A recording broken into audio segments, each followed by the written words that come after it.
Welcome to PNP vlogs.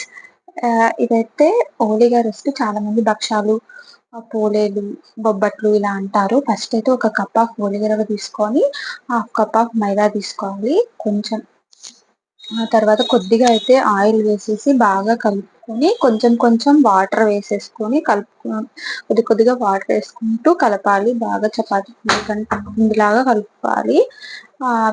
బాగా నాదుకోవాలి పిండిని. ఇలా నాదుకునే దాన్ని బట్టే ఓలిగలు బాగొస్తాయి. ఇలా నాదుకొనేసి కొద్దిసేపు రెస్ట్ ఇవ్వాలి. ఆ పిండికి కొంచెం పక్కన పెట్టేయాలి. మూత పెట్టేసి ఫస్ట్ ఒక దాంట్లోకైతే, ఆ తర్వాత ఒక కప్ ఆఫ్ కందిపప్పు తీసుకొని ఉడికించుకోవాలి.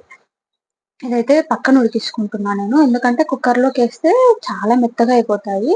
ఆ తర్వాత అయితే ఒక కప్ ఆఫ్ కందిపప్పుకి ఒక కప్ ఆఫ్ బెల్లం తీసుకోవాలి. కొంచెం పలుకుగానే ఉండాలి కందిపప్పు. మెత్తగా ఉంటే పూర్ణం అనేది చాలా లూజ్ అయిపోతది.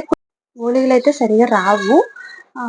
ఆ తర్వాతయితే ఆ బెల్లం ఆ కందిపప్పులోకి కలిపేసేసి కొద్దిగా వేడి చేసుకోవాలి.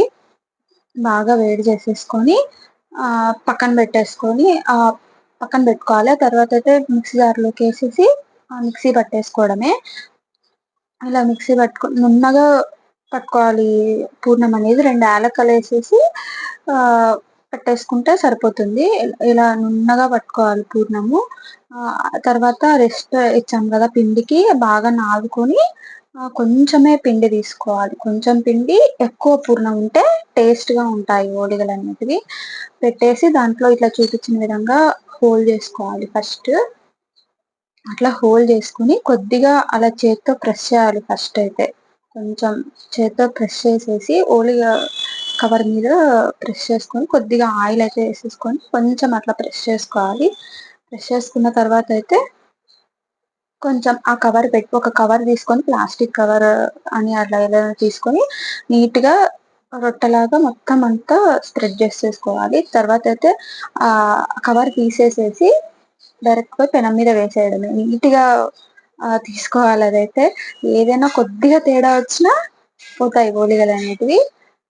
చాలా చాలా బావుంటాయి. ఇవి అనంతపూర్ సైడ్ అయితే, మా సైడ్ అయితే ఓలిగలంటారు. చాలా మంది భక్షాలు, పోలేలు, బొబ్బట్లు ఇలా అంటారు. చాలా బావుంటాయి.